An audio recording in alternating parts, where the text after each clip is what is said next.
we're finally now getting into the actual substitution method. So if I need to solve this system of two linear equations, I need to find the x and the y. When I apply the same value into both equations, the left side equals the right side. And on the previous videos, we figured out how we can multiply an equation, disguise it, multiply both sides by something and get something else. And I can also add them vertically or subtract them vertically and I get the same equation. So here's where we're going to use it.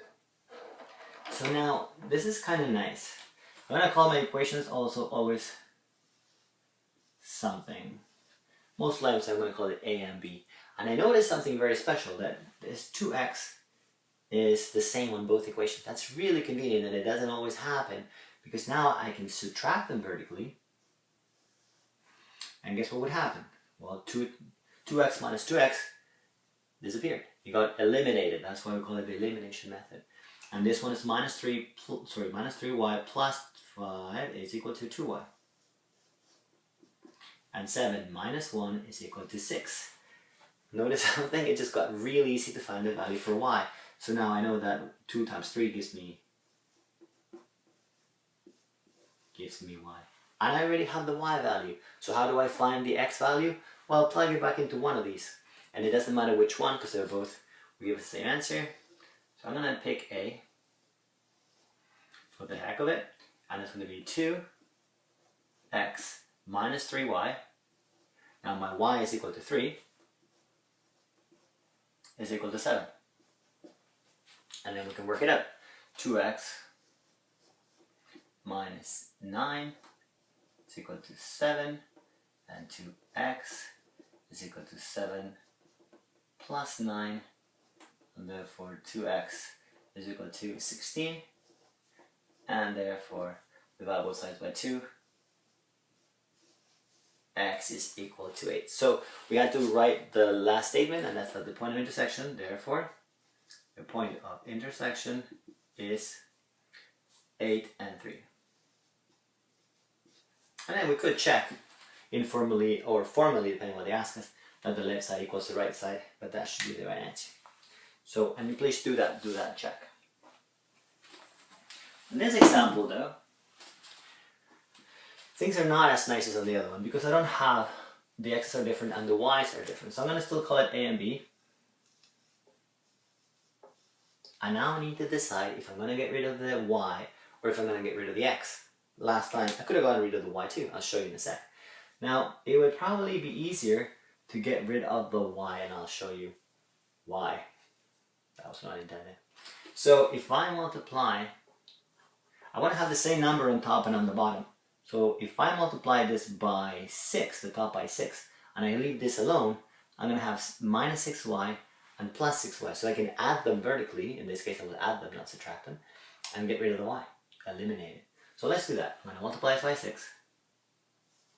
And I'm going to get 12x minus 6y is equal to minus 66.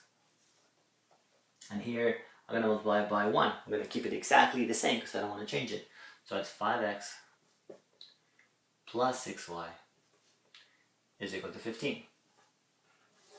And now, see, I have minus 6 and plus 6, so I'm going to add them vertically, and that's going to be 17x. That disappears, so it gets eliminated. And minus 66 plus 15, what would this be?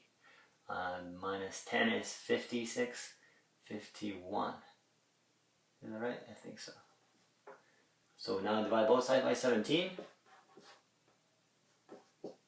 And let's see if this works. 51 divided by 17 is minus 3.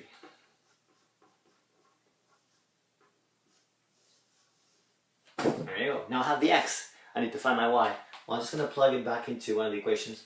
The first one looks a little nicer, so I'm going to plug it back into A. And I'm going to have that 2 times minus 3 minus y is equal to negative 11. So that's minus 6 minus y is equal to minus 11 minus y is equal to minus 11 plus 6 minus y is equal to minus 5. Therefore, y is equal to positive 5. And we have that the point of intersection is -3 and 5. Okay, now again, we would do the informal check or the formal check with the two t-charts if it's required. But what would happen if I actually wanted to get rid of the x instead of the y? See, now I chose the y because it would have been easier. But what would I have done to get rid of the x? Well, probably I'll multiply this by 5 to make it to 10, and this by 2 to make it to 10 also, right? So I'm going to show you in the next slide how that would have worked out and how we get exactly the same answer.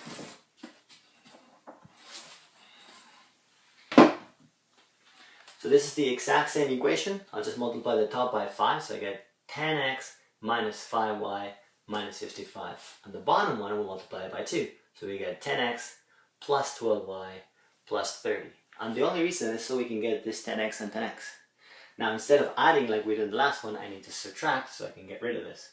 And when I subtract it vertically, I get minus 17y equals minus 85.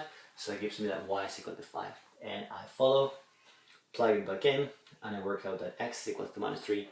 Exactly the same thing as we got before. And one more time, the last answer, if it's algebraic, it's going to be the point of intersection is this. But if it's a word problem, we need to have a word answer.